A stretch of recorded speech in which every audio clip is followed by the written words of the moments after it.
Okay, the first thing you're going to do if you're not using Scribble and you need to make a citation from one of your sources, you need to Google citation machine, and then it'll be your first hit. Go ahead and click on MLA format since that's the format we'll be using.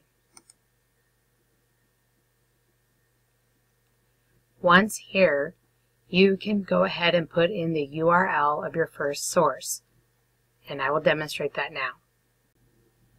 So in here you would put your URL and hit search websites. It will tell you the website that it found. You'll hit select, and then it'll tell you everything that it found for that site. So you'll go to the final step. So you'll see here that I put in the article title already automatically.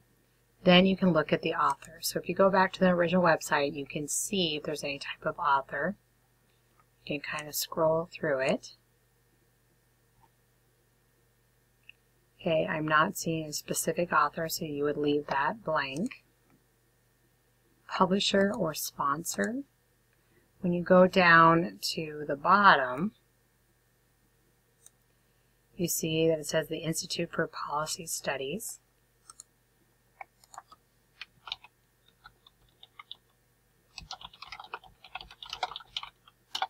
So that you would input that, electronically published. You would see here at the top, it says May 26, 2011.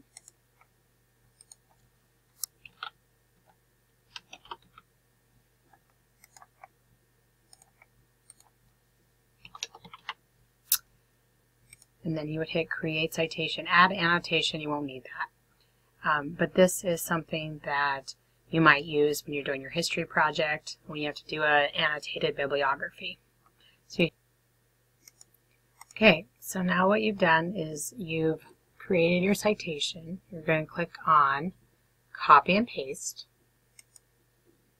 It'll tell you that you've selected. Now hit Control C. Once you've done that, it says now you can just paste it into your document. Don't do this, download the bibliography, because then you have to register and do all these other things.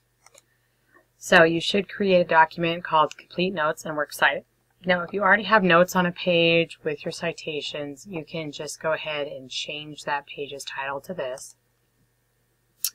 And then you can go ahead and paste that citation. Now as you can see, it's not actually properly formatted, and I'll worry about that later with you guys. As long as you have that citation down, we will end up formatting that at a different time to make sure it meets the standards of formatting. But if you don't like that highlighting, you can just go right over it. Remember, you go to text color and go to highlight none. That way at least that part goes away. So you should have 3 different citations that look like similar to this for your 3 reliable sources. And these should be exact locations of where your information can be found.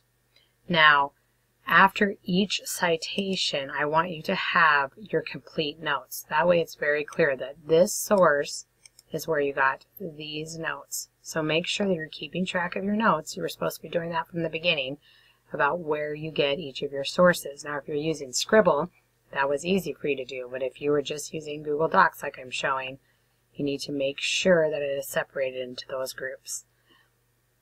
Then when you turn it in, you will have one source with notes underneath. Anything that's a direct quote will be in quote marks. And then as I scroll down, I should see another source with notes, and then a third source with notes. Make it very clear.